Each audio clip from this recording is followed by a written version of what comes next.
Hello, Sydney. This is the knife that was inside of me. Yeah. What about to there? In my knee hole during that Scream skit. And you know what? I'd rather stab myself with this again than watch this movie again. No, I'm just kidding. I'm fucking with you guys. Guess what? I've been to the top of the mountain. And it is good. It is. I have seen Scream 2022, the reboot. The day is here. It's upon us. And I promise not to ruin any of it for you guys. I'm going to be very, very vague. There's going to be a spoiler review coming up, and we're going to talk about all of it. And then hopefully at some point, Jay will see it too, and then we can talk about it in a Scream spoiler stream as well at some point down the road. But, okay, so let's go into this first off saying that this movie is everything that you've heard is true, I feel like. You know, not spoiler-wise, not like rumor-wise, but everything you've heard from the critics, the Rotten Tomatoes people that have seen it, for the most part, rings true. What levels ring true of that is up to you to decide. But the movie is sharp. The movie is witty. It is a little bit bloodier. It is a little bit gorier. It does a good job. It treats the legacy characters with respect. The new characters are likable, just like they said they were. I was scared at the beginning. For a second there, I thought, oh, I don't like that, because there was like a joke or two that missed in like the first time they introduced the characters, and I'm like, yikes, I was a little bit worried. But then immediately they won me over one by one. There's not a character in the movie that I did not enjoy and like, the new characters included. And I thought Jack Quaid was fucking awesome, by the way. I think he's the biggest standout one to me of all the new ones. But I thought everybody was great. That's all very, very true. That's all very, very good. And you might be surprised to hear me say this. This movie, while I do have qualms, and I'll get to those, but this movie is the most Scream-feeling movie of all the sequels somehow. It feels somehow more like the original Scream than any of the follow-up sequels. And I know that sounds crazy because you're like, Wes Craven directed those sequels. I know that sounds crazy, but it's not a knock against Wes Craven. I would never do this. Shidoshi. Like, it's not a knock against Wes Craven. It is a double-edged sword on both accounts, actually, though. And here's what I mean. This movie, you never go see a cover band hoping that they'll be better than the band or expecting them to be better than the band. And that's perfectly fine. But it does clip your expectations a bit. So whereas this movie feels so, and I'll get into why, but where this movie feels so much like the original Scream, and they capture the essence of so many things the sequels actually failed to do, the reason those sequels failed to capture that, even though they were directed by Wes Craven, and I do like the sequels specifically too. I don't love Scream 3, but I'm learning to love it the more and more I watch it. But my point is that Wes Craven was trying to do something a little bit new in those films. Yes, he did follow the rules of those films. It was under the umbrella of those films. But why would he spend all that time trying to just simply remake his own movie? He was trying to add things to it. And sometimes it worked and sometimes it didn't. But it always moved along. Now,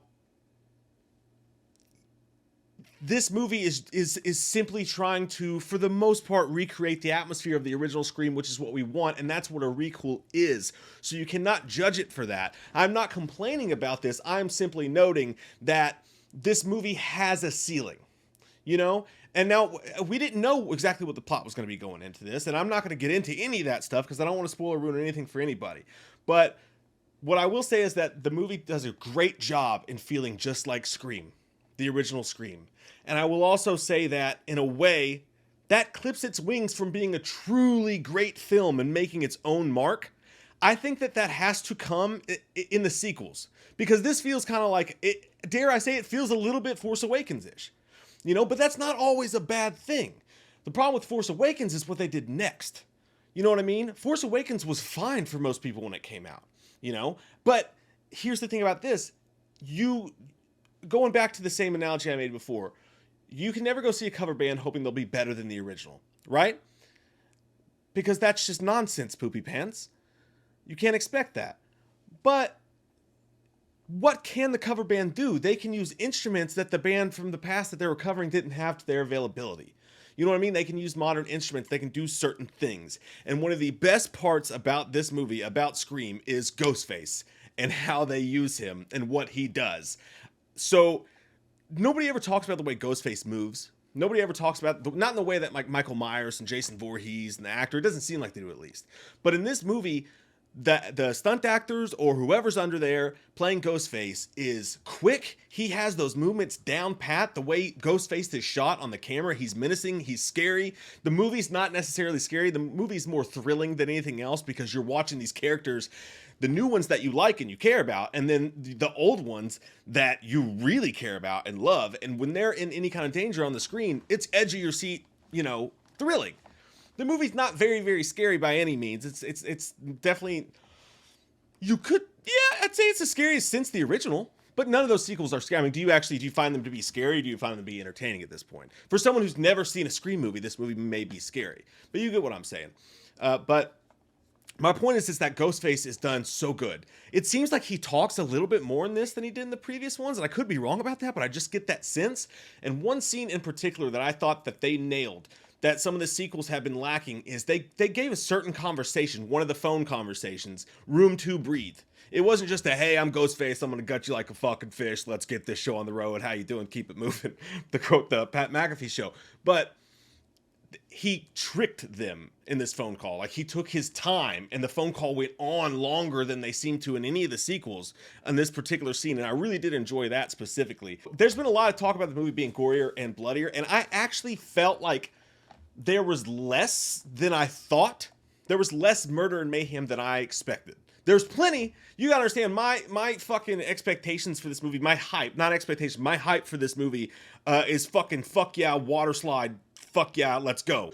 You gotta temper them a little bit. So there was still, I'd say it is gorier and it is bloodier and Ghostface is meaner and all that than all of the sequels. It's nothing like Halloween Kills level fucking body count or anything like that. But for Scream, it is meaner and it is gorier than the sequels have been.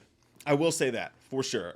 4 had some moments in it for sure, but with the disembowelment on the bed and all that. But Ghostface is awesome. They just absolutely nailed him. Much like Halloween 2018, we felt nailed Michael Myers. I feel like this movie nailed Ghostface. He was menacing in a way that we haven't seen him be in a little while, and I really enjoyed that. There's one particular jump scare that got me really good. They did a great job with that scene.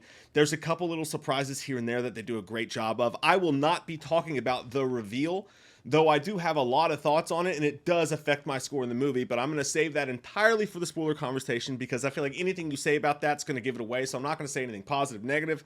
I'm just going to say I have thoughts, and they affect this score here.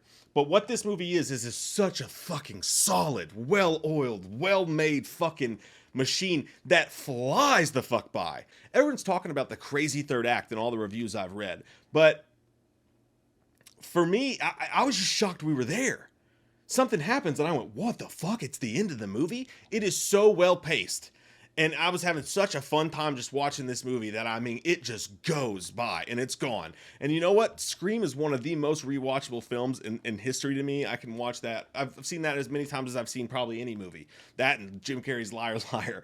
But pretty much any Jim Carrey classic. But my point is that this feels like it's going to be very rewatchable as well, which I appreciated.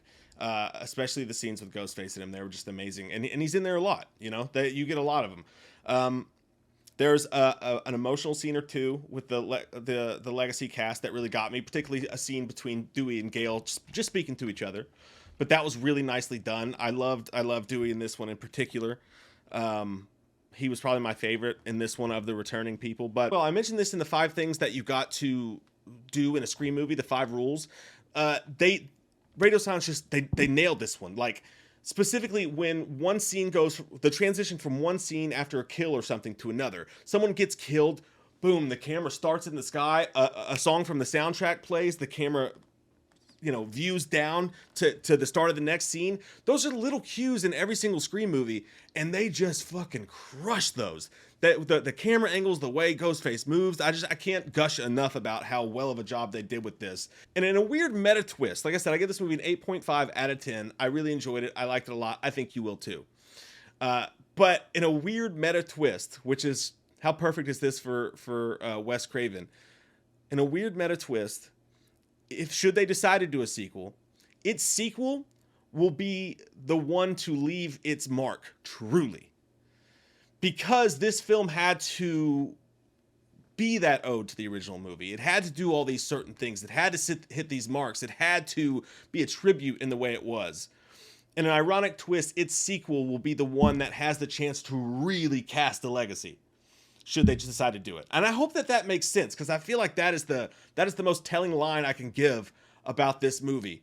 It's amazingly well oiled. They did a great job. I loved it. I feel like I'm just repeating myself. It's late at night, but you know, it's an amazing tribute to one of the greatest movies of all time, the greatest horror movies of all time. It's not going to be one of the greatest movies of all time, but did we expect it to? I think we got exactly what we wanted out of Scream, despite personal gripes and personal things we would have wanted. You knocked it out of the fucking park, Radio Silence. Every Scream fan absolutely has got to see the movie, and I think horror fans will enjoy it as well. That's all I can think of to say right now, but I'm going to go really deep into spoilers. We're going to do re-rankings. We're going to do re-ranking the kills. We're going to do ranking the Ghostface. So much stuff to come, like I did twice today. I'm not going to tell you when and where. Could have been in line behind you at the Kroger. But guys, I love your fucking faces. What a ride. I love the fucking build up to these movies with you guys. You guys are always in my head when I'm watching them. It's such an exciting thing to be able to come home and talk to you guys about. I love you all so goddamn much. Can't take it, my heart and soul. Please let me know what you think down below. Please, nobody leave any spoilers of whatsoever, any kind, so that the comments can be a safe space for people who haven't seen the movie yet. Do your absolute utmost not to spoil it. Please, please, please. And also, please share and like this video, because that shit helps us out a bunch. We love your fucking faces.